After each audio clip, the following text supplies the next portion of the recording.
And just like we did before, if you guys remember, we talked about how some of these terms in data science can be very intimidating, right? Like, some of this stuff can be kind of intimidating when you first hear about it or first learning it, right? So I think that generative adversarial networks can be in that same vein, right? What are GANs? What are generative adversarial networks? Let's take some of the mystery out of it, okay? So the question in the chat for anybody who wants to do is what are GANs? What are generative adversarial networks?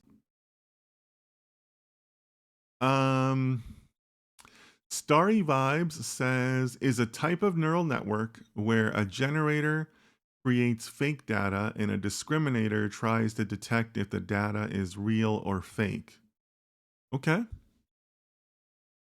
Manoj says it's a type of neural network architecture used in unsupervised learning to generate new synthetic data that looks like real data.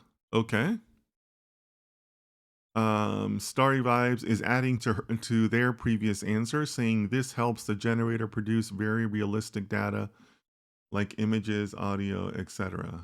Okay. Okay, Yassine says GANs are a neural network architecture that has two entities, one with the goal to generate the closest content to reality, and the other one with the goal to catch any difference between the generated content and the reality. Okay.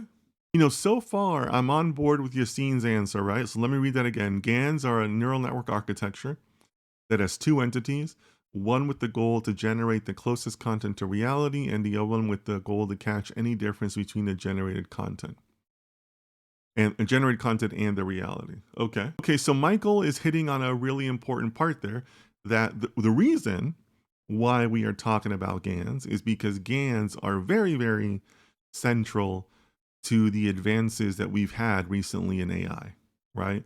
So that's why I kept on saying that it'd be really impossible for me to have a series for you guys on neural networks without mentioning GANs, because GANs are basically at the center of why AI is possible, right?